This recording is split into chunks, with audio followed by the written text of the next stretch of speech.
L'histoire de Céline et des témoins de Jamas. Il y a des siècles, Jamas était un éleveur de monstres formidables, créant des créatures uniques qui puisaient leur puissance dans la magie. Cependant, Jamas n'était pas seulement un créateur, il était un être avide de puissance magique. Il avait besoin de sacrifices réguliers pour nourrir ses pouvoirs. Mais malgré sa nature insatiable, il n'aimait pas les souffrances qu'engendraient ces sacrifices. Jamas, même dans toute sa grandeur, n'avait jamais trouvé de réconfort dans la douleur des créatures.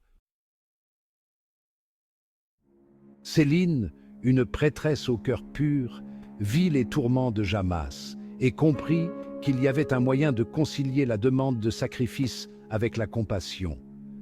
Elle fonda le temple des témoins de Jamas, un sanctuaire où la magie et la nature coexistaient, même si cela impliquait de sacrifier des créatures pour le bien-être de leur maître.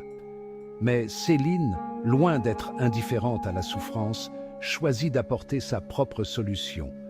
Elle s'engagea à recycler des créatures malades, laissées à l'abandon par les autres, et à les élever pour les sacrifices. Ces créatures, des moutons roses au pelage doux, furent l'œuvre de son savoir en génétique. Céline les modifia subtilement pour les rendre plus résistants, plus adaptés à leur rôle de bêtes sacrificielles, tout en veillant à leur bien-être. Les moutons roses n'étaient pas de simples créatures de passage. Céline veillait sur eux avec une attention infinie, atténuant leurs souffrances, leur offrant une vie aussi douce que possible avant le sacrifice. Les témoins de Jamas voyaient en eux un symbole de dévouement, une manière d'honorer Jamas tout en respectant la vie, si fragile soit-elle.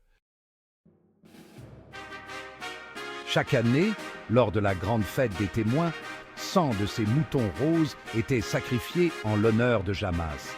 C'était un rituel solennel et magique où le sacrifice apportait à Jamas la puissance dont il avait besoin pour continuer son œuvre. Mais Céline n'était pas naïve. Chaque sacrifice pesait sur son âme. Elle savait que, bien qu'elle eût atténué la souffrance des moutons roses, elle ne pouvait échapper à la réalité.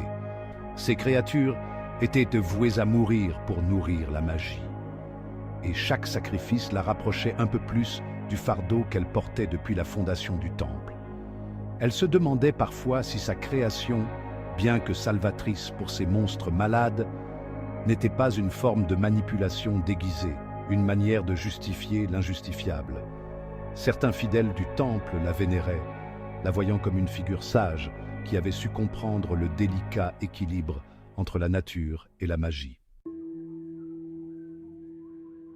Mais parmi les plus jeunes témoins, une contestation grandissait.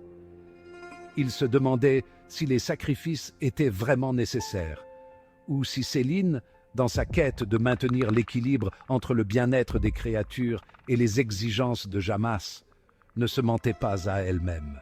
Certains rêvaient d'un monde où Jamas n'aurait plus besoin de sacrifices, où il serait puissant par d'autres moyens.